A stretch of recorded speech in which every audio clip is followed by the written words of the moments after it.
예, 기도하겠습니다. 하나님 아버지 감사합니다.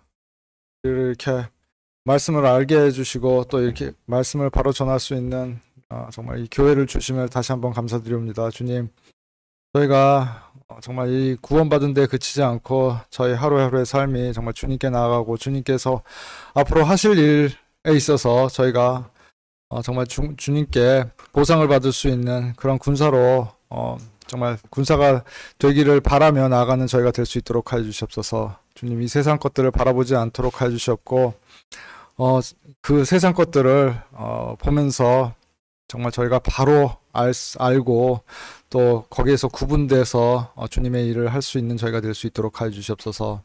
주님, 저희가 정말 오늘부터 시작하는 이 요한일서를 통해서 주님을 더욱 잘 알기를 원합니다. 주님, 저희가 이 많은 말씀 가운데서 정말 주님의 신비를 모두 알 수는 없으나 많이 묵상하면서 말씀에서 저희에게 말씀하신 것이 말씀하시면서 저희가 알아야 될 것이 무엇인지 저희가 깊이 묵상하면서 나갈 수 있도록 하여 주시옵소서. 이제 말씀 시작하는 시간입니다. 마치는 시간까지 함께하여 주실 것을 믿사하며 감사드릴 때 우리 주 예수 그리스도 이름으로 기도드렸습니다. 네. 공지사항은 없고요. 오늘부터 요한일서 할 거고요. 헌금 기도는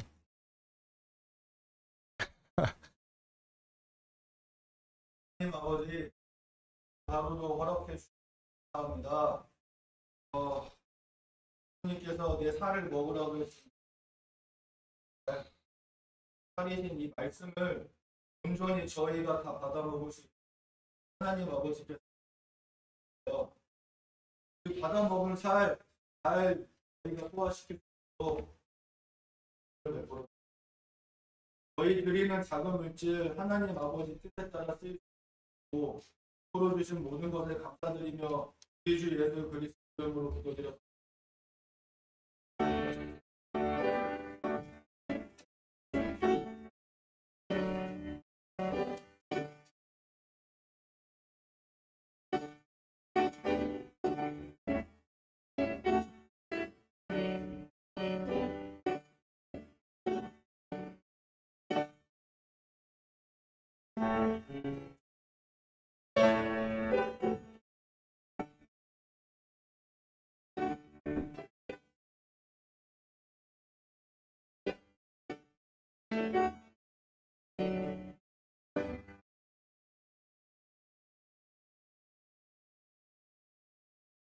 예, 특송 백지선 자매님.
네, 오늘은 야고보서 마치고 지난 시간까지 야고보서를 마치고 요한일서를 하도록 하겠습니다. 계속 저희가 지금 그 일반 서신 쪽을 지금 하고 있죠. 그러니까 일반 서신이라 하면 어떤 특정한 교회, 뭐 예를 들면 고린도 전후서라든지 뭐 이거면 고린도 교회 이렇게 딱 그 어떤 그런 교회의 특정을 지어서 편지를 보내면서 그 교회가 처한 상황과 뭐 이런 것들에 대해서 주로 바울이죠. 바울이 이렇게 그 조언을 하고 하나님의 원리에 대해서 이제 이렇게 쓴 것들, 그러면서 신약 교리를 이제 정립해 나가는 그런 건데, 그 히브리서부터는 그런 게 없어요. 일반 서신이라고 그러는 거예요. 그러니까 제너럴 에피스를 이렇게 얘기하는 거죠. 그래서 그냥 일반적으로 이렇게 얘기하는 거예요. 그래서 우리가 지난 시간에 했던 히브리서 같은 경우에는 그 내용을 읽어보면은 거기에 히브리 형제들한테 한다. 히브리인들한테 직접적으로 쓴 거다. 교회가 아니라. 물론 우리는 항상 말씀드리지만 이거를 영적인 교훈, 이런 쪽으로는 우리한테 다 적용할 수 있습니다. 그렇지만 여러분들이 그 전에 아셔야 되는 거는 교리적으로 이게 누구한테 쓰는 거고 이걸 왜 썼는지를 알아야지 이상한 데에 안 끌려다니면서 하고 이걸 하나님의 말씀이 정말 이게 하나님의 말씀이 정확하고 이렇게 하구나라는 거를 알 수 있다고 항상 말씀드리는데요. 뭐 그런 맥락에서 히브리서도 히브리인들한테 쓴 거고, 그 다음에 지난 시간까지 했던 야고보서도 12지파, 흩어진 12지파한테 쓴다고 그랬어요. 그래서 12지파는 성경에 어디를 봐도 그 유대인들을 얘기하는 거지, 그 이방인 교회들, 이방인들을 이 유대의 12지파라고 그런 적이 없습니다라는 걸 분명히 알아두시라고 말씀을 드렸었습니다. 요한일서는 요한의 일반 서신입니다. The First Epistle General of John 이렇게 됐어요. 그러니까 요한의 일반 서신 이렇게 돼 있는데, 수신자는 크리스찬입니다. 신약 교회에 쓴 거예요. 이게 뭐 일부 쪽에서 보면은 이게 이제 여기 이제 오늘도 뒤에 나오겠지만 목적을 이렇게 요한이 쓴 목적 같은 걸 잠깐 말씀드릴 건데, 너희에게 쓴다 그랬어요. 너희에게 쓰면 그럼 여기서 너희가 누구냐라고 이렇게 했을 때 이게 크리스찬이라는 거예요. 교회, 우리 구원받은 크리스찬들 한테 쓴 거고, 혹자는 이게 환란 성도들, 이게 뒤에 이제 엔티크라이스트라는 말들이 이렇게 나와요. 그래서 그럴지 모르겠지만 이건 뭐 환란 성도들한테 이렇게 쓰여졌다라고 그나마 바르게 아는 거예요. 그러니까 이거 대환란이 오고 이 교회 시대가 끝나고 이걸 바르게 구분하는 사람들 중에서 그나마 잘 구분하는 중에서 또 이제 이게 환란 성도들한테 특정된 거다 이렇게 얘기하는 것도 있는데, 그렇지 않고 이거는 크리스찬들, 우리 지금 신약 시대 그 마지막 때를 살고 있는 이 교회 시대에 살고 있는 크리스찬들에게 쓰여진 거라고 보면은 무리가 없습니다. 뭐 계속 보시면서 그게 그렇구나, 이게 우리한테 하는 말이구나라고 여러분들이 알게 될 거예요. 저자는 당연히 사도 요한이겠죠. 이게 AD 한 90년경 쓰였었는데, 지난 시간까지 한 야고보서가 뭐라 했어요? 성경에서 제일 먼저 쓰여진 신약이라고 이렇게 말씀드렸잖아요. 제일 먼저 쓰여진 신약 한 AD 한 45년경에 쓰여졌다고 그러는데, 이건 또 그가 지난 다음에 이제 90년경 이렇게 해서 예루살렘이 심지어는 함락되고 막 그 대학살 71년, 72년 거기 예루살렘이 다 함락되고 막 그런 것까지도 다 끝났을 때 이 요한이 AD 90년경에 이제 이게 쓴 거예요. 거의 마지막 때 이제 마지막에 쓰여진 거예요. 그래서 뭐 85년에서 95년 뭐 그 사이에 이제 이렇게 해서 요한 1, 2, 3서가 쓰여진 거예요. 그때쯤 되니까 이제 요한도 그런 거예요. 이 문제가 많아지는 거예요. 우리는 지금 그나마 나은 거예요. 이 성경을 갖고 있는데도 지금 그렇게 가진 이단들과 막 이걸 지 멋대로 해석하고 막 이러는 사람, 이런 데가 많은데, 그 당시에는 뭐예요? 바울이 쓴 편지들하고, 서간 편지들하고, 구약의 말씀과, 구약의 말씀, 그것도 다 두루마기 말씀이잖아요. 두루마리 책이잖아요. 여러분들, 우리가 이 성경을 이렇게 보게 된 게 얼마 안 됐어요. 이 종교개혁이 일어날 수 있었던 이유도 그 인쇄술이 발달하면서 이게 우리가 이렇게 할 수 있는 거예요. 이게 본 거예요. 그래서 종교개혁이 일어나는 그것도 맞물려 간 거예요. 왜냐면은 보니까 이게 아니거든, 이제. 그러니까 거기에, 이게 맞네. 이게 루터가 하는 말이 맞네. 뭐 이런 식으로 그게 분위기가 조성이 되는 거거든요. 근데 어찌됐든 그 당시에는 이런 책도 없었다는 거예요. 그래서 이게 다 필사예요. 그러니까 필사. 이거 필사하면은 이게 그 구약의 말씀 다 필사하고 또 그 서기관들이 옛날 구약의 서기관들은 어떻게 필사했는지도 잠깐 전에 말씀드렸을 거예요. 진짜 한 글자가 틀리면은 다시 씻고 와갖고 다시 전체를 다시 써요.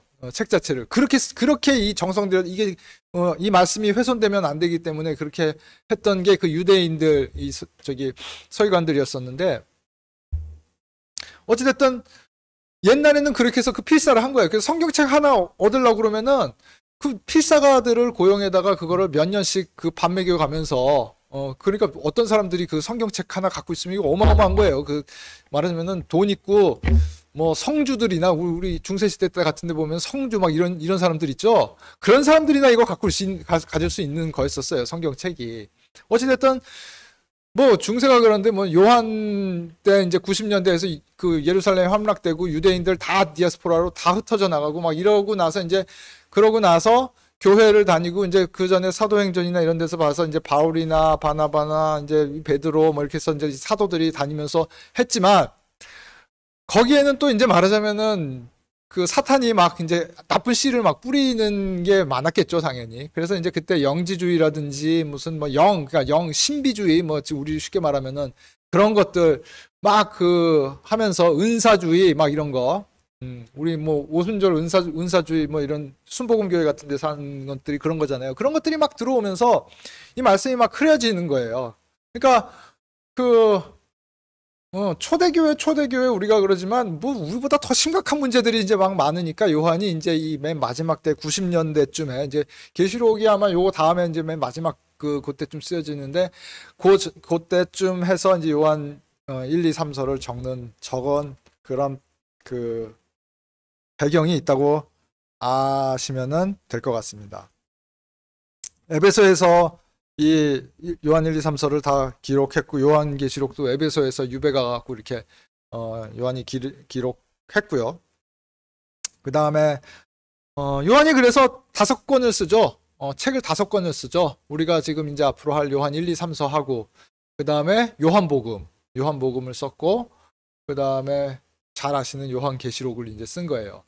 요한이 이렇게 보면은 요한복음도 보면은 4복음서가 있잖아요. 요한복음 보면은 그 3개, 마태복음, 마가복음, 누가복음하고 요한복음은 결이 좀 달라요. 여러분들 이렇게 보시면은.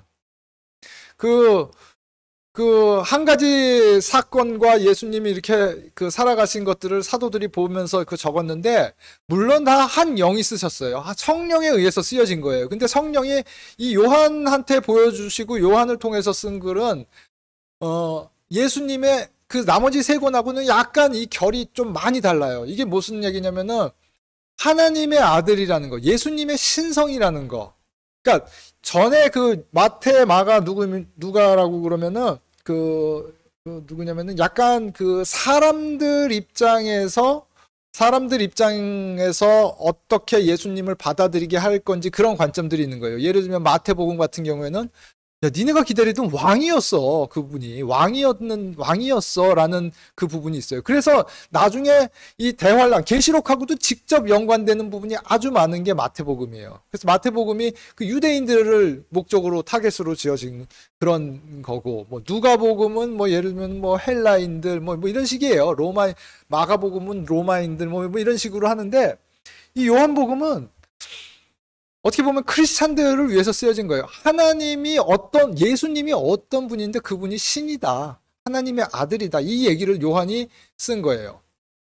요한복음이 그래서 요한복음은 하나님의 신성을 갖다가 강조한 그런 책이고, 어떻게 하면은 그러면은 니네가 구원을 받을 수 있는지에 대해서 그런 예수님인데 어떻게 하면 니네가 구원을 받을 수 있는지에 대해서 아주 직접적으로 쓴 그런 책이 그 특성을 가졌다는 얘기죠.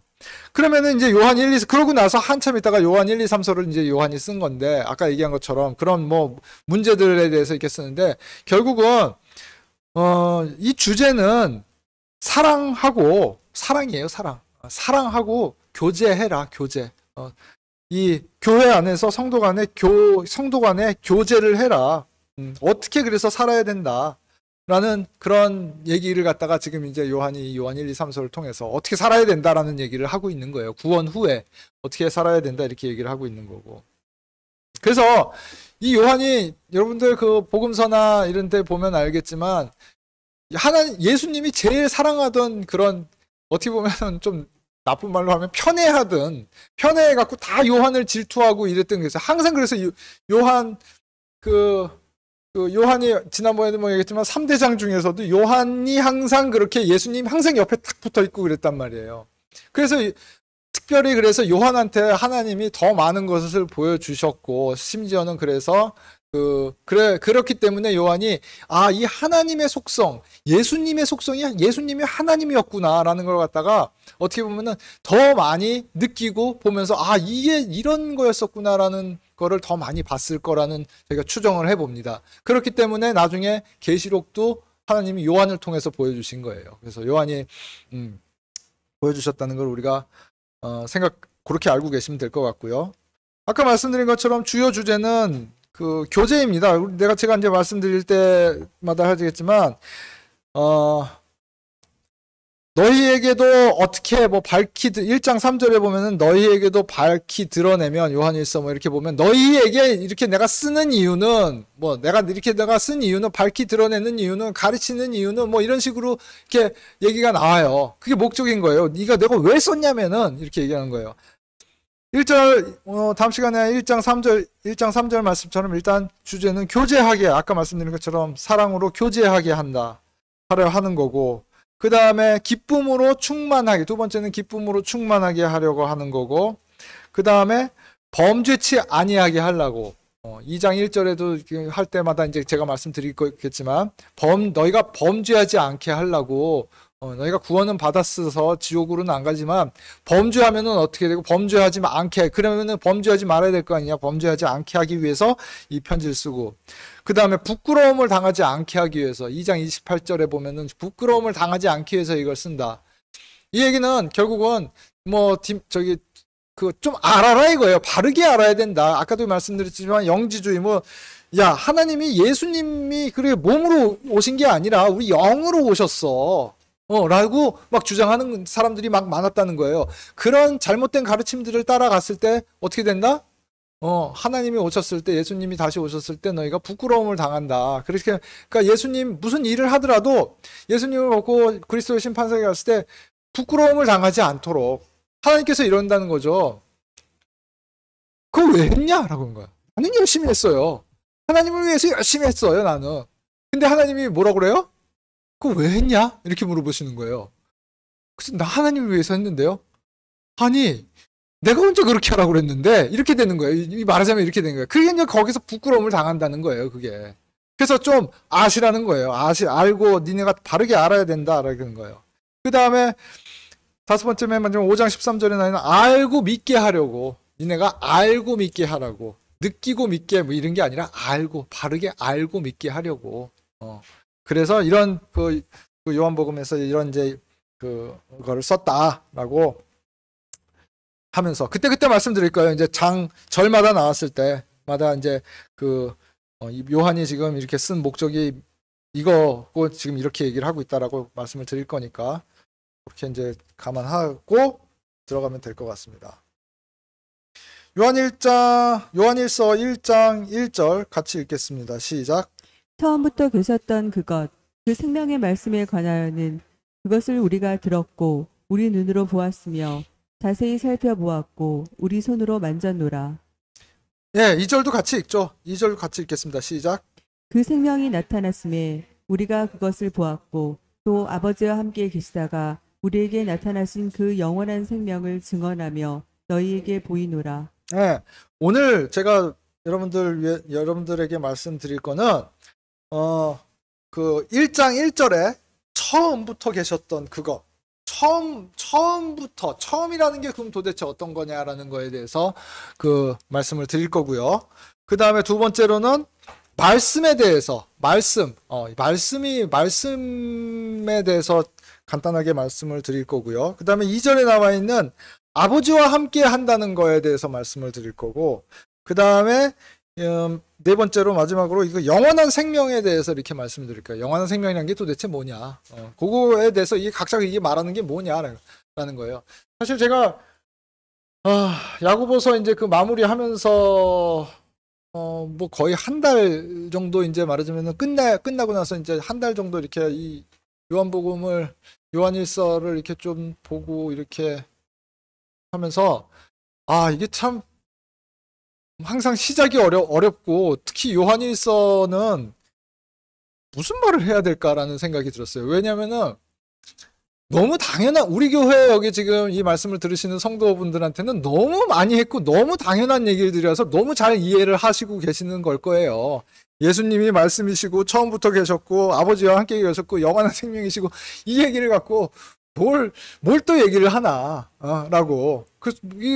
근데 이게 너무 중요한 거고 이게 말하자면 성경의 주제인 거고 이런 거예요. 성경의 주제는 전에도 항상 말씀드리지만 뭐 우리의 인간의 구원, 또 예수님의 그런 구속 사역, 이 왕국의 이 땅에 그 왕국이 쓰는 거, 하나님의 사랑, 하나님의 공의, 하나님의 영광, 하나님의 거룩, 뭐 이런 거일 수도 있어요. 근데 그거는 다 서브 주제예요.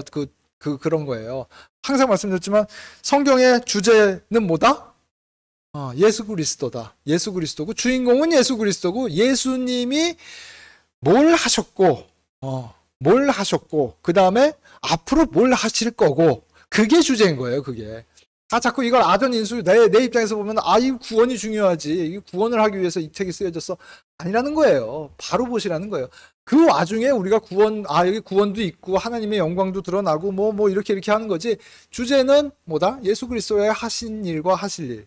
근데 그 중에서도 하신 일들이 처음에 하신 일들이 이제 나오는 거죠. 처음에 하신 일들이. 그래서 1장 1절 들어오면은 처음부터 계셨던 그래서 이제 이거를 하나 그래서 이걸 좀 끊어서 말씀드려야겠다라는 좀 생각이 들었어요. 처음부터 계셨던 1장 1절 들어서 처음부터 계셨던 그것. 처음부터라는 거는 모든 존재의 기원이 예수님부터 시작됐다는 얘기예요. 그래서 창조주가 예수님이라는 거예요. 창조 사역을 한 존재가 예수님이 창조를 했다는 거예요. 창세기 1장 1절부터 2절, 3절, 이 창조가 되면서 이 전 세상의 창조에 있었을 때도 예수님이었었고, 지금 우리가 사는 이 현 세상, 3절에서 나오는, 창세기 1장 3절에서부터 나오는 우리 현 세상도 예수님께서 만드셨고, 이렇게 그 성경은 얘기를 하고 있는 겁니다. 요한일서 1장 1절. 요한은 그래서 아까도 얘기했지만 요한은 이 예수님의 존재가 뭔가, 정의가 뭔가, 이 정체가, 이 양반의 정체가 뭔가, 예수님의 이거에 대해서 요한은 아주 항상 그 일관되게 얘기했어요. 뭐다? 예수님은 처음부터 모든 존재의 기원이다. 우리가 무슨 우주에서 암흑에서 갑자기 빅뱅이 생겨나서 어떤 에너지가 막 창출이 돼서 막 이렇게 하는 게 아니라 예수님이 그 처음에 시작에 있었어라고 얘기하는 거예요. 예수님이 시작했다. 그래서 요한은 요한복음에서도 똑같은 이 요한일서와 똑같은 식으로 시작을 하는 거예요. 비교해보면서 나중에 한번 다시 읽어보세요. 요한복음 1장 1절부터 3절 말씀입니다. 처음에 in the beginning 말씀이 계셨고 말씀이 하나님과 함께 계셨으며 말씀이 하나님이셨더라. 바로 그분께서 처음에 하나님과 함께 계셨고 모든 것이 그분에 의해 만들어졌으니 만들어진 것 중에 그분 없이 만들어진 것은 하나도 없더라. 이렇게 얘기를 하고 있어요. 똑같죠? 오늘 요한 1서 1장 1절 2절 말씀하고 똑같은 얘기를 갖다가 요한은 하고 있는 거예요. 상당히 요한은 그렇게 얘기하고 있어요. 계시록에도 보면은 그렇게 얘기해요. 계시록에도 요한은 항상 뒤에도 제가 말씀드리겠지만 계시록에서도 요한은 이분은 시작이자 끝이요, 알파와 오메가요, 이렇게 이런 내용들을 갖다가 강조하고 있는 겁니다. 그래서 요한은 그 예수님에 대해서 처음부터 계셨던 분, 이렇게 해서 얘기를 하고 있습니다. 그래서 이런 뭐 자연적으로 발생하고 이런 게 아니라 말씀으로부터 생겨났다는 거예요. 예수님은 말씀인데 그 말씀으로 이 세상을 지었다는 얘기예요. 예수님이 말씀이고, 그러니까 말씀이 이 세상을 지었고, 그 다음에 또 다른 말로 예수님이 이 세상을 지었고, 이렇게 가는 거죠. 이 지었다는 거는 우리는 지금 사실 이 유물론적 사관에 푹 젖어 있는 세상에 살고 있어요. 그래서 이 세상을 우리가 보는 거는 일단 기본적으로 뭘 봐요? 이 물질 세계를 봐요, 우리는. 물질 세계를 봐요. 그나마 여러분들은 이제 구원받고, 하나님이 그래서 영적 세계가 있다는 거를 이제 아는 거죠. 아는 거예요. 그거 여러분들 느낀 거 아니에요. 아는 거예요. 그거 느끼고 막 그거 보고 막 이렇게 하는 거는 그럴 수 있어요. 근데 그거는 그 마귀가 99.9%는 마귀가 그렇게 보여주고 이렇게 그런 환상이라든지 이런 거는 하는, 지금 이 시대에는 그런 거예요. 그게 말하자면.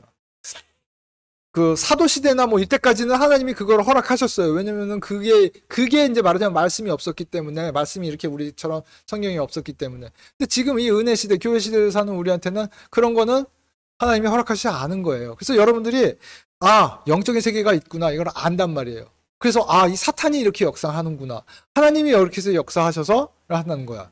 그래서 이게 영적 세계와 이 물질 세계가 연결이 돼 있구나, 이런 거를 여러분들은 이제 아시는 거예요, 그거를. 근데 아까 얘기했지만 하나님께서 이 말씀으로 지었을 때는 물질 세계와 이 영적 세계를 다 같이 지으셨다는 거예요. 그래서 처음에 만드셨을 때는 이게 어떻게 보면은 지금보다 이렇게 더 그러니까 같이 있었다는 거죠. 같이 이게 나중에 이 땅에 천년왕국이 오고 뭐 이렇게 했으면 이게 다시 이게 회복이 될 거예요. 지금은 영적 세계를 우리가 그냥 잃어버린 거예요. 지금 이 영적 세계를 잃어버리고, 그럼 사탄이 그걸 갖다가 다 띄워놓고 거기에, 그래서 우리가 뭐라 그래요? 사탄을 공중권세 잡은 자, 이렇게 얘기하잖아요. 성경에서 공중권세 잡고 있고, 이 영적 세계를 거기가 통치하고 지배하고 있으면서 이 물질 세계까지도 지금 지배를 한 거예요. 그래서 이 19세기 후반이라든지 이때부터 유물론이 들어오면서 이 물질 세계도 이제 완전히 이 물질만 있는 거야라고 사람들을 속이고 있는 거예요. 물질이 없으면 없는 거고 뭐 이렇게 해서 다 속이고 있는 거예요. 그래서 이제 말하자면 그 영적 세계와 물질 세계를 모든 것을 창조하셨어요. 근데 뭐 이제 나중에 뭐 또 기회가 되면 얘기했지만, 그게 이제 아담이 범죄하면서 거기에 대한 통치권을 다 잊어버린 거예요. 그게 사탄으로 넘어갔고, 여기에 보면 이제 우리처럼 이 영적 세계는 이제 보이지도 않고 뭐 이렇게 되면서 이제 완전히 분리돼서 이렇게 되는 거고, 이걸 아는 사람만 아는 거고, 그 와중에서도 이제 좀 본다 하는 사람들은 이제 사탄이 또 거기에서도 영적 세계에서 이렇게 하면서, 왜냐면은 천사들이 다 영으로 지어진 거거든요. 여러분들은 흙으로 지어졌잖아요. 근데 흙으로 지어졌어요. 그래서 여러분들은 사람들은 셀 때 소울이에요, 소울. 원 소울, 투 소울 이렇게 나가는 거예요. 그 한 혼이라 두 혼이라 이렇게 여러분들은 나가요. 천사들은 존재가 뭐냐면 소울이 아니라 뭐예요? 영이에요. 그 천사들은 영이에요. 그 존재의 특성 자체가 영이에요. 그러니까 지금 우리가 보는 그런 그 마귀 들린 것들, 이런 거 다 그 악한 천사들, 말하자면은 그런 악한 영들이 다 그런 거예요, 사실. 어찌됐든 잠깐 얘기가 옆으로 샜는데, 그럼 우리가 세계에 지금 살고 있는 겁니다 라는 거예요. 그래서 이게 우연이나 이런 게 우연이나 어떤 뭐 빅뱅 아주 그런 특이한 걸로 그 우연히 만들어지고 뭐 미토콘드리아에서부터 생명이 단백질이 나고 이런 거 아니란 얘기예요. 예수님이 계셨다. 그래서 예수님이 처음이시고 마지막이라는 이제 얘기를 드리겠습니다. 잠언 8장 22절 23절 보면요, 주께서 자신의 길을 시작하실 때 자신의 옛적 일들을 행하시기 전에 나를 소유하셨으며 영원부터 처음부터 또는 땅이 있은 이래로 내가 세워졌노라. 영원부터 처음부터 이렇게 얘기했어요. 계속 가겠습니다. 미가서 5장 2절. 그러나 너 베들레헴 에브라다야, 내가 유다의 수천 가운데서 작을지라도 이스라엘에서 치리자가 될 자가 내게로 나아오리라. 그의 나아감은 옛적부터 있었으며 영원부터 있었느니라. 이 영원이라는 개념은요, 우리가 영원이라고 봤을 때는 이 앞으로 영원이라고 이렇게 생각을 하는데요. 사실은 이 영원이라는 거를 이렇게 보면은 앞으로 이렇게 있을 것도 포함하지만 이 뒤쪽에서 이 처음부터 있었던 것까지도 포함한 거예요. 그래서 처음부터 the first, the last 이거를 다 포함하는 게 영원이라는 거예요. 그래서 여기 아까 잠언에서도 봤지만 영원부터 처음부터 이렇게 얘기하는 거예요. 그게 이제 영원이라는 개념인 거예요. 이사야서 41장 27절 처음이신 이가 시온에게 이르기를 보라 그들을 보라 하리라. 내가 좋은 소식을 가져오는 자를 예루살렘에 주리라. 처음이신 이가 이렇게 얘기하겠습니다. 영어 성경에서는 그냥 처음이신 이 표현이 뭐냐면 킹제임스에서는 the first 이렇게 얘기했어요. the first 처음이 얘기합니다. 처음이 시온에게 이르기를 이렇게 얘기하는 거예요. 처음이 얘기하는데 the first. 그러니까 예수님이 뭐다? 처음이다. 시작이다. 영원이다. 이렇게 얘기를 하고 있는 거예요.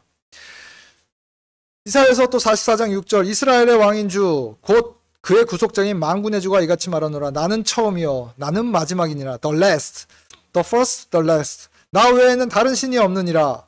48절 12절 오 야곱아 이사야서 48장 12절 오 야곱아 내가 부른 자 이스라엘아 내 말에 귀를 기울이라. 나는 그니 나는 처음이요 또 나는 마지막이니라. 이게 영원이란 얘기예요. 그래서 내가 처음부터 있었고 처음부터 다 내가 만들었고 천사를 만들었고 사람을 만들었고 이 지구를 만들었고 뭐 이렇게 했다는 얘기를 하고 있는 겁니다. 계시록 1장 11절 이르시기를 나는 알파와 오메가요. 전에 이거 말씀드렸어요. 알파와 오메가라고 계신 건 이게 하나님이 또 아까 다음에 말씀드린 말씀이라고 했는데 알파와 오메가요. 이렇게 하면 시작과 끝이라는 얘기인데 이걸 굳이 알파와 오메가라고 얘기했던 건 뭐다? 하나님이 워드, 문자라는 거예요. 하나님이 문자, 하나님의 특성이 문자라는 거예요.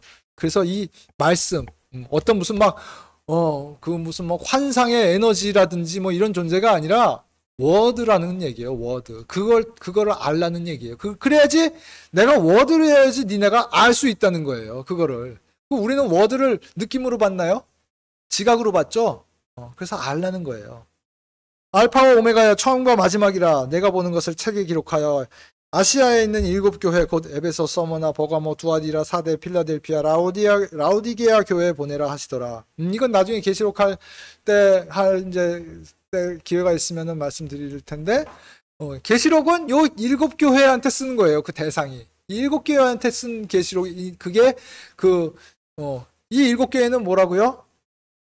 나중에 뭐 다시 하겠지만 이 땅에 남은 교회들이에요. 휴거가 되고 나서 이 땅에 남아서 이제 대환란을 맞이하는 이 교회들을 직접적으로 얘기를 하고 있는 거라고 전에도 한번 얼핏 말씀드렸었는데요. 그때 되면 또 자세히 이제 말씀드리겠습니다. 또 계시록 1장 17절 내가 그분을 볼 때 죽은 자 같이 그분의 발 앞에 쓰러지니 요한이 그런 거예요. 그분께서 오른손을 내 위에 얹으시며 내게 이르시되 두려워하지 말라 마지막이니 이렇게 요한한테 말씀을 하시는 거죠. 이 요한한테만 하니까 처음 요한한테 이 하나님이 특별하게 이 요한을 사랑하신 거는 같아요. 그러니까 이게 나의 존재에 대해서 계속 얘기해 주시는 거예요. 처음이자 마지막이고 내가 진짜 어떤 존재다라고 알려주시는 거예요. 18절 그 다음에 이어서 18절 나는 살아있는 자라 전에 죽었으나 보라 내가 영원 무궁토록 살아있노라. 아멘. 또한 내가 지옥과 사망의 열쇠들을 가지고 있노라. 또 계시록 2장 8절 서머나 교회에 있는 교회의 천사들에게 쓰라. 처음이요 마지막인 the first and the last 곧 전에 죽었다가 지금 살아있는 이가 이것들을 말하노라. 처음이자마자 the first이고 last이고 이게 다 앞뒤 다 해서 영원이다. 이렇게 마지막으로 22장 13절 나는 이 계시록 맨 마지막 그 장에서도 또 얘기하고 계신 거예요. 나는 알파와 오메가여 시작과 끝이요 처음과 마지막이라. 이 계시록에서 이 맨 마지막 부분은 뭐예요? 영원으로 이제 영원 시대에 들어간다는 거예요. 천년왕국이 끝이 아니에요. 계시록을 보면은 천년왕국이 끝이 아니라 우리 베드로 후서에도 나와 있지만 천년왕국이 끝이 아니에요. 그 다음이 또 있어요. 천년왕국 끝에 또 전쟁이 있어요. 마귀가 다시 풀려나가고 어마어마한 전쟁이 있고 그런 거예요. 그때 그러고 나서 이제 그 베드로 후서에서 나요 하늘들이 다 불타고 뭐 이렇게 하고 나서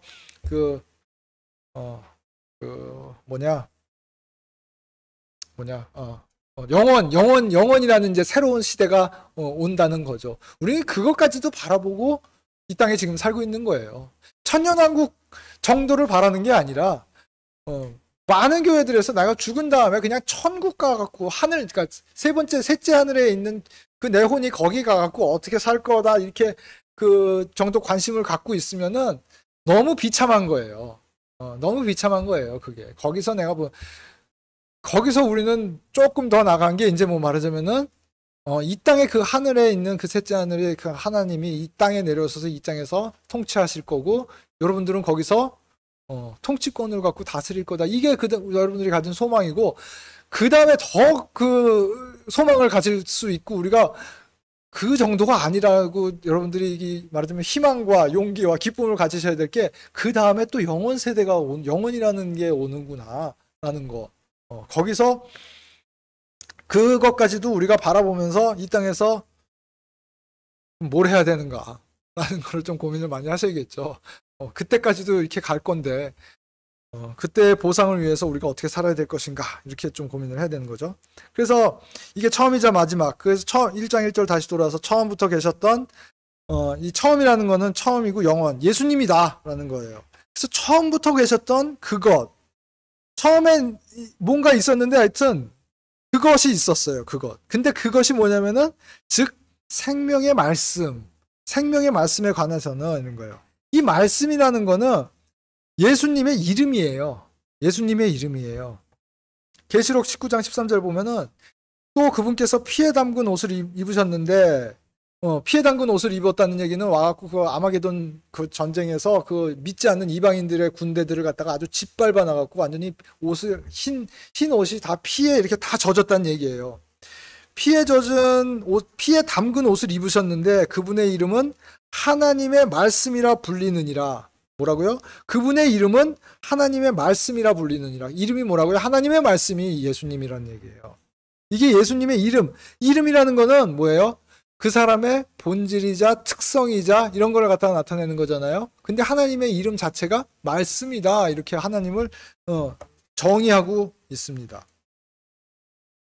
요한복음 1장 14절 말씀이 육신이 되어 우리 가운데 거하심에 우리가 그분의 영광을 보니 아버지의 독생하신 분 only begotten of the Father 아버지한테서 딱 한 분 태어났는데 그게 말하자면은 이 예수님인데 그분이 말씀이셨는데 그분이 육신이 돼서 그렇게 성육신해서 그렇게 오셨다. 영광을 보니 아버지의 독생하신 분의 영광이요 은혜와 진리가 충만하더라. 그래서 말씀이 육신이 돼서 왔다라고 요한복음 1장 14절에서도 그렇게 얘기를 하고 있는 겁니다. 뒤에도 좀 더 부연 설명드리겠지만 2절 하면서 부연 설명드리겠지만 이 말씀이 육신이 돼서 왔는데 이걸 몰랐던 거예요, 사람들이. 이 말씀이 무엇이고 예수님의 하나님이 말씀이셨고 이런 것들을 알았어야 되는데 그걸 모르고 육신이 온 거예요, 그냥 육신이. 그리고 육신이 왔는데 전에도 말씀드렸지만 외모나 멋져요? 외모도 진짜 별 볼 일 없고 진짜 볼품 없는 그런 사람이 와갖고 저 육신으로 왔는데 저분이 말씀이야 이렇게 얘기를 하니까 그게 뭔데? 왜 저 사람 갖고 그러는데? 이렇게 해서 그거를 못 받아들인 거예요, 그거를 갖다. 근데 이게 이제 우리가 영으로 이걸 갖다가 받아들이고 이제 알아야지 그거를 받아들여야지 이제 우리는 그 받아들임으로써 그걸 알게 된 거죠. 그래서 말씀에 관하여는 그것을 우리가 들었고 우리 눈으로 보았으며 자세히 살펴보았고 우리 손으로 만졌노라. 이게 어떻게 해서 가능한 거예요? 육체로 오셨기 때문에 그런 거예요. 그래서 요한이 만져봤고 예수님하고 이렇게 같이 다녔고 손으로도 만져봤고 눈으로 보고 얘기를 하면은 그 말씀이신 분이 그 입으로 말씀하시는 거를 우리가 들었고 그걸 갖다가 지금 그래서 우리가 fully 내가 그 경험을 했다 이렇게 얘기를 하고 있는 거예요. 어떻게 보면은 우리가 좋아요? 그때 사도들이 좋았을까요? 우리가 좋아요? 사도들이 좋았을까요? 모르겠어요, 저는. 그 사도들은 아마 어마어마한 영광인 거죠. 왜냐면 육신이 돼서 온 예수 그리스도를 해서 그분과 3년을 같이 다니면서 그렇게 했으니 어마어마한 어떻게 보면 영광이겠죠. 근데 또 다른 한편으로 보면은 우리 신약 성도들은 그 말씀, 그 예수님이 말씀이랬잖아요. 그 말씀을 완벽한 지금 성경을 갖고 다 갖고 있어요. 그 당시에 사도들은 이런 말씀이 없었어요. 이제 자기들이 쓰니까 막 쓰고 있고 예수님을 경험해서 쓴 거예요. 그래서 이렇게 말하자면 이게 쓰여져서 구약과 신약을 해서 완전한 이 완벽한 말씀으로 돼서 지금 우리한테는 주어진 거거든요. 그 사도들은 이런 거 없었어요. 그러니까 하나님이 이런 거 없으니까 너희들은 이적을 행하고 다닐 수밖에 없겠다. 사도의 그 이적을 버리고 다녀라. 그래야지 니네가 내가 너희들한테 파워를 준 거를 알 테니까 이렇게 허락하신 거거든요.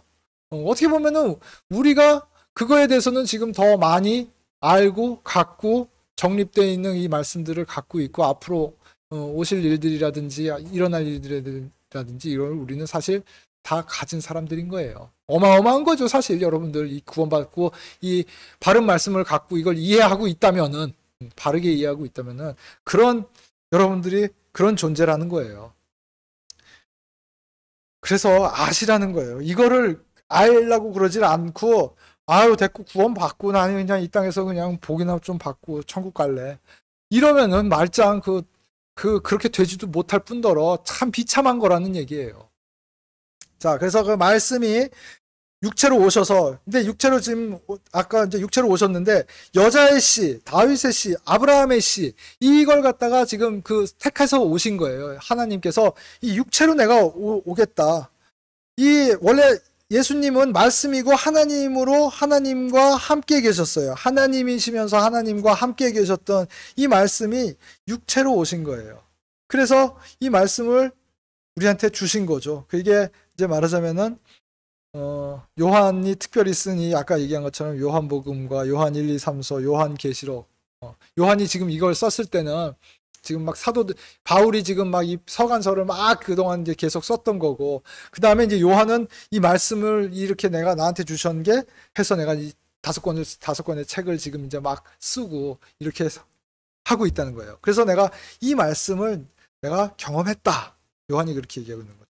그래서 2장에서 그 생명이 나타나심에 우리가 그것을 보았고, 자, 또 아버지와 함께 계시다가, 또 이제 아까 얘기한 특성을 얘기하는데, 이 예수님의 특성은 아버지와 함께 있었다는 거예요. 하나님의 아들이었었다는 거죠.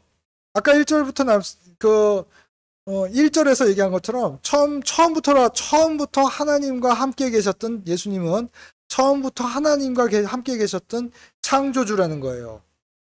마태복음 16장 13절 14절 예수님께서 가이사라 빌립보 지방에 들어오사 자기 제자들에게 물어 이르시되 사람들이 나 곧 사람의 아들을 누구라고 하느냐 하시니 그들이 이르되 어떤 이들은 주께서 침례자 요한이라고 어떤 이들은 엘리야라고도 하며 다른 이들은 예레미야나 대언자들 중에 하나라고 하나이다 하거늘 완전히 다 헛다리 짚고 있습니다. 이렇게 얘기하고 있는 거죠.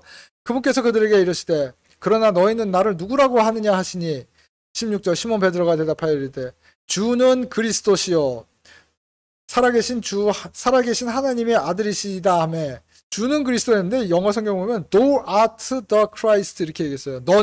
당신은 그리스도시야. 당신의 정체는 그리스도시요 살아계신 하나님의 아들이십니다. 이렇게 얘기한 거예요. 내 정체가 뭘까 이렇게 얘기하니까 베드로가 얘기하는 게 뭐라고 했어요? 그리스도고 당신은 그리스도시고요. 그 다음에 살아계신 하나님의 아들입니다. 라고 정의를 한 거예요. 그러니까 예수님이 이제 그때 칭찬을 하셨던 거죠. 마태복음 27장 54절에도 보면은 이제 백부장과 그와 함께 예수님을 지켜보던 자들이 지진과 일어난 그 일들을 보고 심히 두려워하여 이르되 이분은 하나님의 아들이었도다 하더라. 예수님이 십자가에서 죽으신 다음에 이제 이 고백이 나오는 거예요. 이분은 하나님의 아들이었네. 이분이 하나님의 아들이었네. 라고 얘기하는 거예요. 그래서 여기 우리 지금 1장 2절에 보면 아버지와 함께 계시다가 아버지와 아들, 아버지의 하나님의 아들, 아버지와 함께 계시는 아들, 이 얘기를 하는 거예요.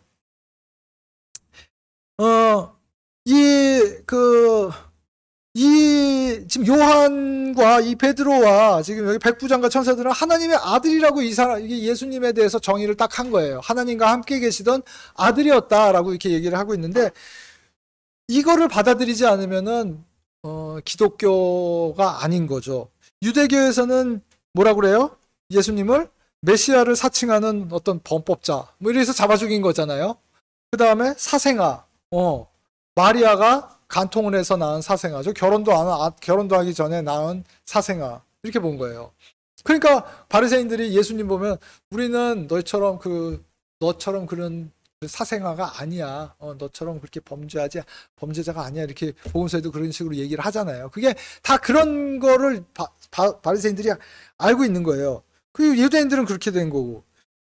많은 지금 여러분들이 그냥 이단이다, 이단이 아니다, 뭐 이런 데들에서 하고 있는 게 예수님을 이 하나님의 아들로 받아들이지 않는 거예요. 여호와의 증인 같은 데서는 이 하나님을 창조된 하나님이라고 보고 있어요. 하나님이 창조된 하나님. 그러니까 예수님이 아들이고 하나님 그 자체고 이게 삼위일체잖아요. 우리가 보고 있는 게 뒤에도 말씀드렸지만 어떻게 보면 그건 신비예요. 신비. 그러니까 우리나라 말로 미스테리. 그러니까 비밀이라고 우리나라 한자로 하면은 하나님 신의 그에다가 비밀 이렇게 해서 비밀할 때 비밀인데 사실 그 신비라는 말은 하나님의 이 미스테리, 이 성경에서 미스테리는 비밀이 아니에요. 그러니까 감추어진 게 아니에요. 우리가 알 수 없고 이해할 수 없다는 얘기를 하고 있는 거지. 그게 하나님이 우리한테 감춰놓고 그거를 안 가르쳐주고 그렇게 하고 있다는 거는 아니에요. 그게 이제 말하자면은 계시록 같은 거를 너희가 알아서는 안 된다 뭐 이렇게 하는 사람들이 이게 왜냐면 하나님이 이걸 갖다가 닫아놨기 때문에 뭐 이렇게 봉인했기 때문에 뭐 이런 식으로 얘기를 하는데 그게 잘못됐다는 거예요. 하나님은 요한계시록도 계시를 하신 거 우리한테 다 알려주신 건 단지 지금 우리가 아는 지식과 이런 거에 있어서 모르는 부분들이 있을 수 있다는 거죠. 근데 여러분들 다 나중에 이제 하나님과 뵙고 이제 하나님의 땅이 이 땅에 임하고 이런 거에 대해서 보면 그랬구나. 우리가 마치 예전에는 병에 걸리면 왜 병에 걸렸나라고 몰랐잖아요. 그러니까 뭐 이상한 짓 하고 무슨 뭐 기도도 하고 뭐 이렇게 했었잖아요. 근데 지금 우리가 우리의 지식 수준에서 아는 거는 뭐예요? 세균이라는 게 있구나. 눈에 보이지 않는 세균이라는 게 있구나. 그 다음에 바이러스라는 게 있구나. 뭐 이런 게 들어와서 어떤 작용을 하는구나라고 우리는 알잖아요. 그때가 되면 우리는 이렇게 알 거예요. 이게 삼위일체가 뭐고 하나님과 아들과 이게 뭔가. 그래서 이걸 갖다가 뭐 지금은 많은 그런 목사님들 뭐 이런 분들이 어떤 비유를 통해서 이렇게 이 삼위일체라든지 이런 거를 설명을 하려고 노력을 하죠. 상당히 유익한 것도 많습니다. 유익하고 그런 것도 많아요. 근데 완벽한 거는 없어요. 완벽한 건 없어요. 왜? 우리의 지식과 우리가 살고 있는 그게 보고 느끼고 이렇게 하는 것들이 거기에 그 한계가 있기 때문에 이제 그렇다는 거예요. 그래서 그걸 신비라고 그러는 거예요. 그거를. 근데 여러분들은 이제 그걸 믿는다는 거죠. 어찌됐든 그래서 여호와의 증인은 이거를 그런 삼위일체라든지 이런 걸 믿는 게 아니라 창조된 하나님 뭐 이렇게 믿는 거예요. 안식교에서는 뭐 예수님을 천사장 뭐 이렇게 보고 있는 거고 세상은 뭐 예수 그리스도를 혁명가, 뭐 기독교의 창시자, 또 지저스 크라이스트 슈퍼스타 뭐 이런 걸 얘기하죠. 그런 존재가 아니라는 거예요. 웃기지 말라는 거예요. 하나님의 아들이시라는 거예요. 다 모르는 사람들이 하나님을 신성을 모독하고 예수님을 모독하기 위해서 그게 하고 있는 짓들이 신성 모독이라는 거거든요. 4대 성인 무슨 4대 성인이에요? 4대 성인 아니에요. 무슨 어떻게 예수님을 부처나 뭐 이런 그런 잡것들하고 어떻게 같은 성상에 넣어서 4대 성인 뭐 이런 얘기를 합니까? 아니란 얘기예요. 자, 그래서 하나님의 아들이시라는 거고 예수님은 그 다음에 지금 아버지와 함께 계셨다는데 주의 그리스도라는 거예요. 누가복음 2장 26절 그가 주의 그리스도 The Lord Christ라는 거예요. Lord Christ 주의 그리스도 메시아 그리스도를 보기 전에는 죽음을 보지 아니하리라는 것을 성령님에 의해 그에게 계시되었더라. 2장 22절에 이렇게 뭐 얘기가 나오는데 그가 주의 그리스도를 보기 전에 예수님이죠. 예수님을 얘기하면서 주의 그리스도 이렇게 지칭을 하고 있습니다. 또 9장 20절 누가복음 9장 20절 하나님의 그리스도 이렇게 얘기하고 있어요. 그분께서 그들에게 이르시되 그러나 너희는 나를 누구라고 하느냐 하시니 베드로가 대답하여 이르되 하나님의 그리스도이시니이다 하매 하나님의 그리스도이시니다 하매 이렇게 얘기하고 있어요. 사도행전 4장 26절 딸의 왕들이 일어서서 치리자들과 함께 모여 주와 그분의 그리스도를 대적하는도다. 주하고 주의 그리스도가 동일시 된다는 얘기예요. 동일하다는 얘기예요. 그래서 주와 주의 그리스도, 하나님의 그리스도, 그분의 그리스도, 그분이 예수님이다라는 거예요. 이게 다 같은 분이고 예수님이 누구다? 주의 그리스도, 기름 부음 받은 자, 구분 받은 자 이렇게 얘기하는 거예요. 그래서 삼위일체인데 요한복음 10장 30절 보면은 나와 내 아버지는 하나이니라 하시니라. 하나이니라 이렇게 얘기하는 거예요. 이 삼위일체. 너무 간단하게 얘기하시죠. 나와 내 아버지는 하나이니라. 아까 이렇게 사도행전이나 이렇게 얘기했듯이 이런 그리스도 계속 이렇게 나오는데 이게 구약부터 계속 언급됐던 그분이다. 계속 얘기했던 그분이 그 예수님이다라고 이제 얘기를 하고 있는 겁니다. 그래서 지금 그 얘기를 하고 있는데 말하자면 그 세 분이 나와 내 아버지는 하나이니라 하시니라. 요한복음 10장 30절이고요. 요한일서 5장 7절 하늘에 증언하시는 세 분이 계시니 곧 아버지와 말씀과 성령님이시니라. 삼위일체 딱 얘기하시죠. 아버지와 말씀과 성령님이시니라. 또 이 세 분은 하나이시니라. 하나라고 이렇게 하나님께서 얘기하시고 있는 거예요. 하나라고 알고 계시면 되는 거예요. 이게 어떤 원리로 하나지? 아까도 말씀드렸잖아요. 아직 우리 완벽하게 몰라요. 그러니까 이걸 뭐 달걀에 비유했다가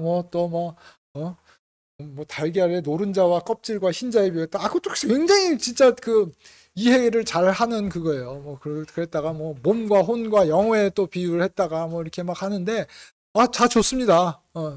근데 그게 완벽하지 않다는 거. 근데 하나님은 뭐라고 그랬어요? 하나님이라 이렇게 그냥 선언하고 알려주시고 계시는 거예요. 그냥 우리는 그거를 알고 믿으면 되는 거예요. 알아야 되는 거예요. 하나구나 이렇게 알고 있으면 되는 거예요. 골로새서 2장 2절 이것은 그들의 마음의 위로를 받고 사랑 안에서 함께 결합되어 깨달음에서 오는 충만한 확신의 모든 부여함에 이르며 하나님과 아버지와 그리스도의 신비를 인지하는 데 이르게 하려 함이라. 여기 미스테리 신비를 인지하는 데 이르려 하게 함이라. 하나님과 아버지와 그리스도 이게 하나인 거고 이게 신비 이 신비를 인지하는 데 이 비밀이 아니라는 거예요. 이걸 갖다가 알기를 원하시고 계신다는 거예요. 내가 이거 감춰둔 비밀이 아니라는 거예요. 요한복음 20장 28절 도마가 그분께 응답하여 이르되 도마가 이제 만져봤어요. 예수님 부활하셔갖고 여기 이렇게 그 상처를 만져봤어요. 난 못 믿겠다 하니까 나의 주이시며 나의 하나님이시니다 하며 나의 주시며 나의 my Lord and my God 이런 거예요. 예전부터 우리가 그냥 그렇게 구약에서도 얘기했던 그 주시고 그 주가 당신인 걸 이제 내가 알았어요. 예수 그리스도 당신인 걸 알았어요. 그리고 누가가 그 의심을 이제 다 벗어 그 도마가 의심 많은 그 도마가 그걸 갖다가 버리는 장면에서도 그렇게 같은 분이라는 걸 얘기하고 있는 거죠. 요한일서 2장 22절. 근데 이게 얼마나 중요한 거냐면요. 아까도 얘기했지만 이 유대교나 이 예수님, 아들과 아버지가 하나이고 예수님이 아들이시고 주의 그리스도시고 하나님의 그리스도시라는 거를 부인하는 존재들은 어떤 존재냐? 그 유대교나 이런 사람들 다 존재가 어떤 존재면은 요한일서 2장 22절 할 때도 이제 말씀드리겠지만 예수님께서 그리스도이심을 부인하는 자가 아니면 누가 거짓말하는 자냐? 아버지와 아들을 부인하는 자는 적그리스도이니라, 안티크라이스트이니라 이렇게 얘기를 하고 있어요. 이 안티크라이스트라는 말은 요한 1서에서만 나와요. 안티크라이스트란 말은. 안티크라이스트는 적그리스도, 우리나라 말로는 적그리스도, 반그리스도, 그리스도의 반대쪽에 쓴 사람이라는 그 반대쪽에 있는 그리스도라는 거예요. 그리스도가 그냥 그리스도가 있고 하나님의 그리스도가 있고 하나님이 아닌 반대쪽에 쓴 그리스도가 있는 거예요. 그리스도의 의미는 말씀드렸어요. 기름 붓고 구별된 자들. 그래서 그 사탄, 뭐죠? 그룹이죠. 말하자면은 그 사탄의 존재가 정체가 그룹이라고 했었는데 기름 부음 받은 그런 그룹이라고 말씀드렸었어요. 근데 예수님도 기름 부음 받아서 그 구분을 받았는데 근데 그게 다르다는 거예요. 기름 부음 받았는데 이거는 말하자면은 예수님은 하나님의 기름 부음 받은 자인 거고 사탄도 이제 처음에 기름 받았지만 여기에는 이제 사탄은 완전히 반대쪽에 섰다는 뜻으로 이제 안티크라이스트라는 말을 쓰는 거예요. 근데 지금 여기서 지금 지금 뭐 엔티크리스트 뒤에도 이제 설명을 드리겠지만 제가 잠깐 말씀드리니 옆으로 약간 샜는데 요한일서 2장 22절에서 지금 얘기하고 있는 거는 아버지와 함께 아들, 아버지와 아들을 부인하는 자는 뭐다?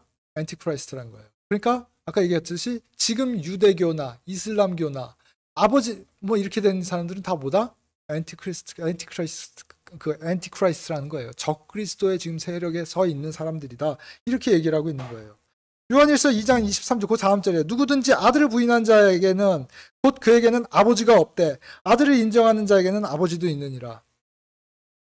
이 나중에 2장 22절 때 2절 할 때 요한일서 2장 22절 할 때 그 다시 말씀을 드릴게요. 제가 지금 여기 보면은 제가 지금 유대교는 지금 말하자면은 엔티크라이스트를 따르고 있는 겁니다라고 지금 말씀을 드렸어요. 그럼 여러분들 이 얘기를 하면은 제 야고보서를 야고보서 할 때 잘 들었던 분들은 하나 이 뭔 소리지 지금 왜 또 딴 소리를 하지 지금 이렇게 나오셔야 돼요 사실은. 왜냐면은 제가 야고보서 할 때 무슨 얘기를 했냐면은 야고보서 할 때는 무슨 얘기를 했냐면은 그 사람들도 하나님을 믿고 있다고 그렇게 얘기를 했어요. 그랬잖아요. 예수님을 안 믿는다고 예수님을 안 믿지 그 하나님을 믿는 그러니까 메시아 예수님을 그리스도가 그 메시아라는 걸 갖다가 안 믿는 거지 다 하나님을 믿는 자라고 믿는 유대인들이라고 말씀을 드렸어요. 그렇죠? 기억나세요? 그걸 잘 드렸으면 지금 생각나면서 왜 이게 지금 충돌을 하지라고 이렇게 지금 의문을 가지셔야 돼요. 안 가지실까봐 제가 그냥 들춰낸 거예요. 안 가지실 것 같아서. 근데 맞아요. 맞아요. 그 유대인들은 그 하나님을 믿고 있는 거예요. 근데 지금 지금 여기서는 2장 21절도 다시 한번 말씀드렸지만 지금 이제 이게 예수님이 오셨고 예수님이 그 하나님의 그 동일시되는 그 모습으로 왔기 때문에 지금은 이제 그 예수님을 따라야 된다는 얘기예요. 그 유대인들이 하나님을 따라가는 하나님을 믿으려면은 지금 그래서 23절에 보면은 누구든지 아들을 부인하는 자에게는 곧 그에게는 아버지가 없대. 아들을 인정하는 자에게는 아버지도 있느니라. 그래서 지금은 이제 예수님이 오셨기 때문에 그 하나님이 성육신을 하셔갖고 하나님의 아들이신 그 말씀이 성육신의 육체를 갖고 예수님으로 오셨기 때문에 이 땅에 오셨기 때문에 지금은 그거를 믿어야지 내가 바른 하나님을 믿는 거고 그렇게 믿지 않으면은 지금 엔티크라이스트를 믿는 거야 라고 지금 얘기를 하고 있는 거예요. 나중에 2장 20 잘 묵상해 보세요. 뭐가 다른 건지. 그때 2장 22절 23절 할 때 다시 한번 좀 시간을 갖고 말씀을 드리겠습니다.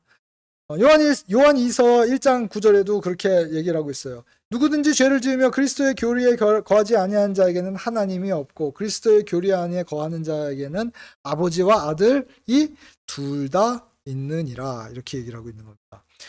둘 다 있다는 거예요. 둘 다. 아버지만 있는 종교 많죠. 유대교도 아버지만 있어요. 이슬람교도 아버지만 있어요. 거기는 아들이 없어요. 아들 거기 유대교에서는 아들이 아까 얘기했듯이 예수님을 아들이 아니라 그냥 대언자거나 뭐 저기 이슬람교에서는 오히려 그 예수님을 대언자로 인정을 해요. 유대인들은 뭐라고 인정해요? 예수님을 저거 범죄하다가 저기 그 십자가에서 죽은 저주받은 범죄자 이렇게 유대인들은 보는 거예요. 그래서 유대인들은 아직도 메시아를 기다리고 있는 거예요. 그걸 못 알아보고 이슬람은 오히려 저기 이 예수님은 그냥 그런 대언자가 있었어. 대언자 중에 한 명이 있었어. 뭐 예레미야나 뭐 이사야처럼 대언자가 한 명 왔다가 죽었어. 이렇게 그냥 얘기를 하고 있는 거고. 하지만 이 공통점이 뭐냐면 아버지만 있는 거예요. 아버지도 없는 종교들이 이제 말하는 이 잡교들. 불교나 뭐 이런 그런 애들 아버지도 없고 그냥 이런 귀신들 따라가고 뭐 그냥 사람이 뭐 성불 했다 뭐 사람이 신이 됐다 뭐 이런 말도 안 되는 소리 하는 애들이 있는 거고 그 다음에 어머니와 아들이 있는 종교가 또 있죠. 어머니와 아들이 있는 종교가 있어요. 이상한 것들을 갖다 붙여서 어머니와 아들이 있고 또 지난번에 내가 집사람하고 여기 백마역 산책하든지 뭐 같이 갔다 오는데 토요일인데 누가 이렇게 열심히 전도지를 돌리고 있더라고요. 그래서 전도지를 이렇게 보니까 이 하나님의 교회라는데요. 하나님의 교회. 근데 그 하나님의 교회 내가 그래서 그 전단지를 이렇게 봤더니 어머니 하나님 이렇게 하고 있는 또 교회가 있는 거예요. 그 뭐냐면은 걔네들은 야 아버지만 있냐? 아버지가 있으면 어머니도 있겠지 하고 그 말도 안 되는 그 해갖고 그게 다 여신 사상이에요. 여신 사상. 그게 아주 사악한 거예요. 여러분들 혹시 제가 이 설교 말씀을 듣는 분들 중에서 왜 아버지만 있고 이거 성평등에 좀 어긋나는 거 아니야? 뭐 이렇게 드시는 분이 있으면은 빨리 회개하세요. 내 마음속에 반항심이 있고 하나님을 대적하고자 하는 마음이 있는 거예요. 그거는. 하나님은 성경에서 어디에도 어머니 뭐 이런 얘기 하지 않습니다. 여자 이런 얘기 하지 않아요. 여자의 씨로 나왔다는 거지. 하나님의 예수 그리스도에 대해서는 아버지와 아들만 항상 얘기하고 있어요. 아버지와 아들. 그러면 아버지의 성은 뭐예요? 우리 아버지의 성은, 이 특성상 성은 남자예요, 남자. 남자예요. 그 왜 여자는 없습니까? 왜 어머니 하나님은 왜 없습니까? 라고 얘기하는 거 저한테 묻지 마세요. 그거 하나님이 그렇게 얘기하신 거예요. 그리고 그거 안 받아들이고 아까도 얘기했듯이 그걸 받아들이셔야 돼요. 그거를 받아들이셔야 돼요. 그게 성경이 그렇게 얘기하고 있으니까 그거를 받아들이기 싫고 이러니까 남녀 평등, 뭐 페미니즘 뭐 이렇게 나오고 그게 이제 막 더 나가면 뭐 어저께도 내가 뉴스 보니까 어저께 무슨 뭐 성소수자 대회가 뭐 서울에서 뭐 있었다면서요. 그거 하나님이 그거 죄라고 얘기를 했는데 그거 받아들이기 싫은 거예요. 그냥 내가 반역하고자 하는 마음이 있는 거예요. 그러니까 뭐 그걸 방종이라는 그런 타락과 방종이라는 걸 갖다가 자유라는 뭐 이런 거 평등이라는 이런 그 캐치프라이즈로 포장을 하면서 그 난리를 치고 죄를 짓고 그렇게 하고 있는 거거든요. 사실 죄를 짓고 우리가 다 회개해야 되는 거예요. 그러니까 여기 계신 분들은 뭐 대부분 안 그리고 이걸 이게 정말 말씀이 그렇구나라고 받아들이시겠지만 혹시 그렇지 않다면 진짜 그거는 왜 그런가 물을 문제가 아니라 회개할 문제다라고 제가 말씀을 드립니다. 네. 그래서 우리가 이 아버지와 함께하는 이런 거를 제대로 알아야지 우리가 부끄러움을 당하지 않고 이렇게 한다는 그런 얘기예요. 그래서 아버지와 함께 계셨다가 다시 2장 2절 들어오셔서 아버지와 함께 계시다가 우리에게 나타나신 그 영원한 생명을 증명하며 자 이제 우리한테 영원한 생명을 준 방법을 이제 여기서 요한이 이제 영원한 생명을 증언하며 너에게 보이느라 이게 좀 설명을 드릴게요. 영생이라는 거는 예수님을 아는 게 영생이라는 거는 이제 우리가 가졌는데 어떻게 하면 영생을 얻습니까? 라는 거죠. 요한복음 7장 17장 3절 영생은 이것이니 곧 그들이 유일하신 참 하나님인 아버지와 아버지께서 보내신 자 예수 그리스도를 아는 것이니다. know thee 이렇게 했어요. know thee. 그걸 아는 게 영생인데 뭘 아는 거냐면은 유일하신 참 하나님인 아버지와 아버지께서 보내주신 자 예수 그리스도를 아는 것. 느끼는 것이 아닌 보다 아는 것. 철저하게 이게 지식의 영역이라고 내가 지금 이 성경이 얘기하고 있는 거예요. 이건 무슨 뭐 영적. 그래서 아까 요한이 얘기했잖아요. 이 당시에 영지주의 막 신비한 거 예수님이 이런 육신으로 성육신 된 게 아니라 성령으로 오셨고 그래서 성령의 은사 우리 지금 시대로 따지면 뭐 방언하고 이런 거다 결국. 그리고 우리가 그래서 이게 어떤 신비적인 이런 체험을 해야 되는 거고 이런 거가 아니라는 거예요. 영생은 그런 걸로 얻어지는 게 아니라 아는 것이니라 이렇게 한 거예요. 요한일서 5장 20절 또 하나님의 아들이 오셔서 우리에게 깨달음을 주사 깨닫게 하신다는 거예요. 주사 우리가 진실하신 분을 알게 하셨으면 우리가 알며 또 우리가 진실하신 분 그분의 아들 예수 그리스도 안에 있음을 아노니 이분은 참 하나님이시여 영원한 생명이시니라. 하나님이시고 이게 예수님이 하나님이시고 예수님이 영원한 생명이시라는 거를 어떻게 하나? 느낀다가 아니라 아는 것. 이것을 안다 이렇게 하는 거예요. 요한복음 5장 39절 성경 기록들을 탐구하라. 너희가 그것들 안에서 영원한 생명을 얻는 줄로 생각하거니와 그것들은 곧 나에 대해서 증언하는 것들이니라 이렇게 얘기하고 있어요. 여러분들이 그래서 이거를 알려고 그러면 어떻게 해야 돼요? 이게 그냥 한번 읽고 알면은 정말 이게 내 마음에 와서 딱 알게 됐다 이렇게 하는 것도 좋지만 어떻게다? 탐구하라. 그러면은 이걸 더 잘 알게 됩니다 라는 거예요. 구약에서부터 이렇게 예수님이 한 번 오셔갖고 신약에서 복음서에서 한 번 얘기한 게 아니라 구약 창세기서부터 이걸 갖다가 계속 얘기를 했고, 이걸 알아야 돼. 창세기 계속 이 얘기를 했고, 그럼 어떻게 됐고, 이거를 알면은 니네가 영생을 더 잘 알게 되고, 그렇게 된다. 그러면은 니네가 영생을 갖게 된다. 이렇게 얘기를 하고 있는 거예요. 그래서 요한복음 5장 46절, 너희가 그걸 좀 알아내는 거예요. 근데 사람들이 그걸 모른다는 얘기예요. 그래서 예수님이 그 바리새인들한테 요한복음 5장 46절 47절, 너희가 모세를 믿었더라면 나를 믿었으리니 그는 나에 대해서 기록하였느니라. 그러나 너희가 그의 글도 믿지 아니하거든 어찌 내 말을 믿겠느냐 하시는 거예요. 모세는 알았다는 거예요. 그래서 모세는 그거를 알고 믿고, 그래서 나에 대해서 기록을 했다는 거예요. 신명기 말씀, 이런 말씀들이 다 예수님이 오실 걸 갖다가 예언하는 것들을 다 그 기록을 했다는 거예요, 모세가. 그래서 나에 대해서 그걸 기록했어. 근데 나를 안 믿는 건 니네가 모세도 안 믿는다는 얘기야. 그런 거야. 모세를 믿었으면은, 니네가 모세라도 믿으면은 모세가 쓴 글을 믿는데, 그 모세가 쓴 글이 다 나에 대해서 지금 쓰고 있는 거다라고 지금 얘기를 하고 있는 거예요. 나에 대해서 기록하였느니라, 이렇게 얘기하는 거예요. 그래서 너희가 그것도 안 믿으니까, 그 모세가 쓴 것도 안 믿는데 어떻게 나를 믿겠냐, 이렇게 얘기를 하고 있는 거예요.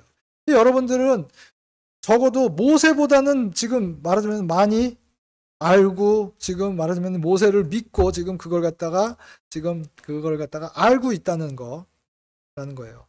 그래서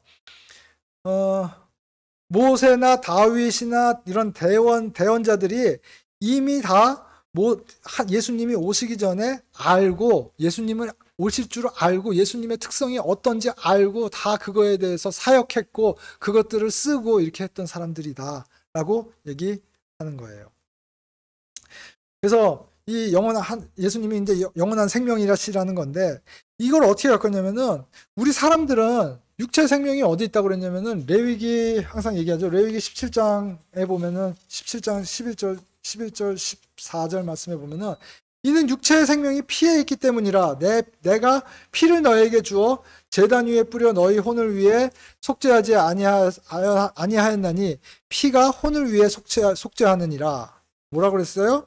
육체의 생명이 어디에 있다? 피에 있다. 사람들은 지금 현대의학에서는 사람의 생명이 육체의 생명이 어디 있다고 그래요? 뭐 심장에 있다, 무슨 뇌에 있다, 뇌파에 있다, 혹은 뭐 호흡에 있다, 뭐 이렇게 얘기를 하죠.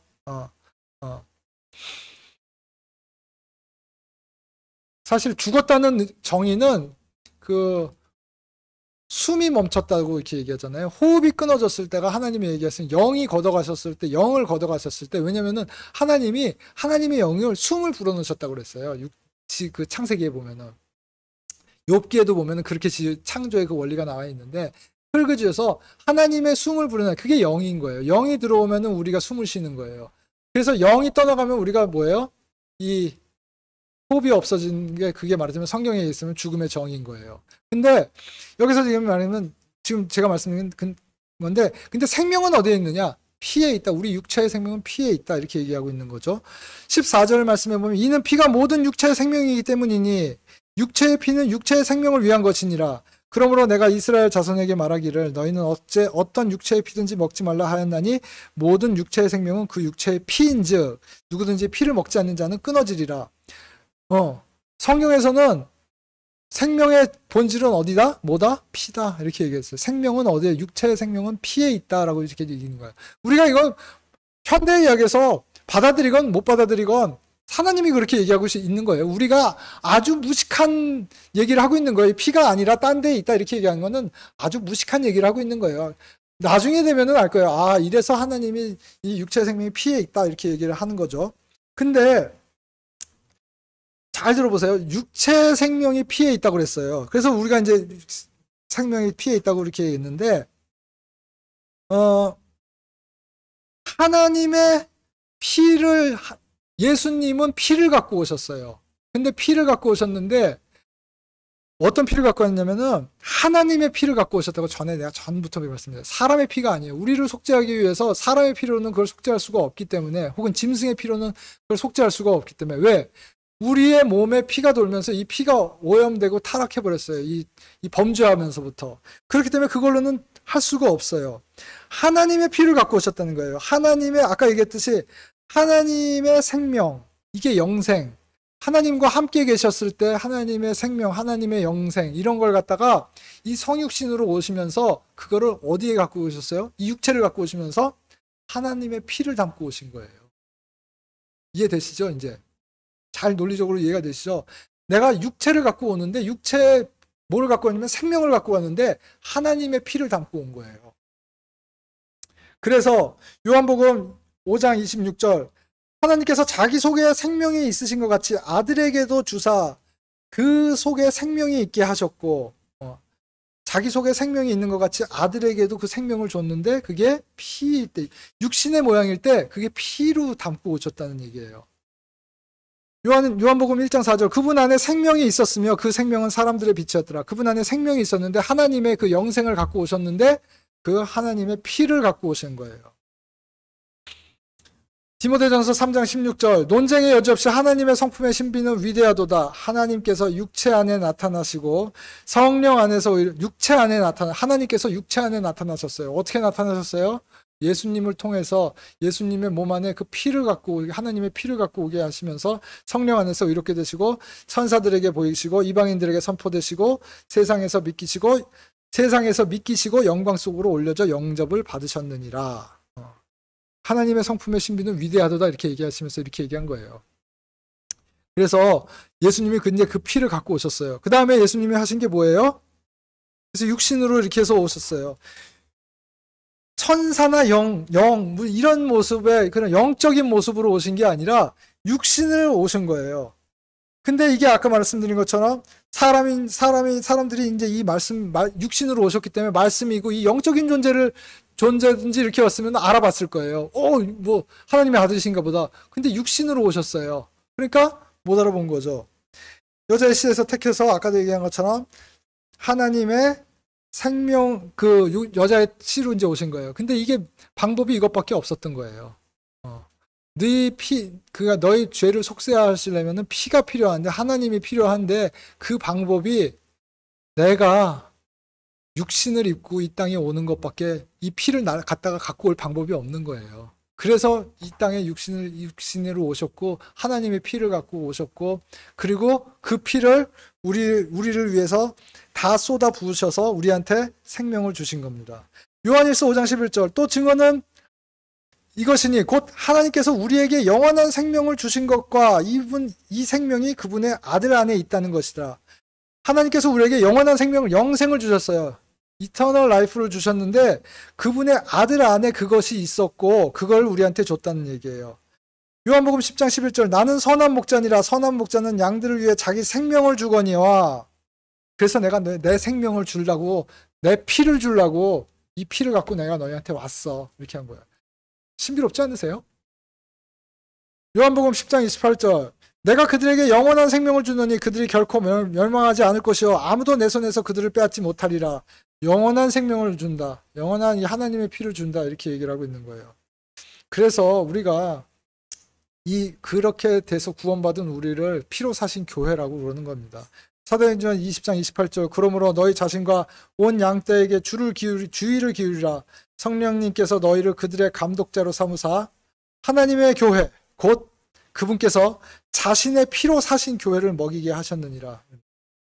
피로 사셨다는 거예요. 그 피를 갖고 오셔갖고 그 피로 여러분들을 사셨고 그 교회를 갖다가 그 피로 이렇게 만드셨다는 거예요. 이게 뭐다?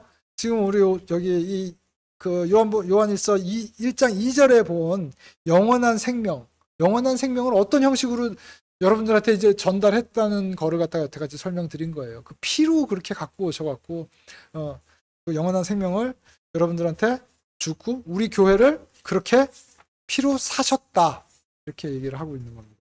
그래서 영원한 생명까지 말씀을 드렸습니다. 오늘은 여기까지 하겠습니다.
하나님 아버지 감사합니다.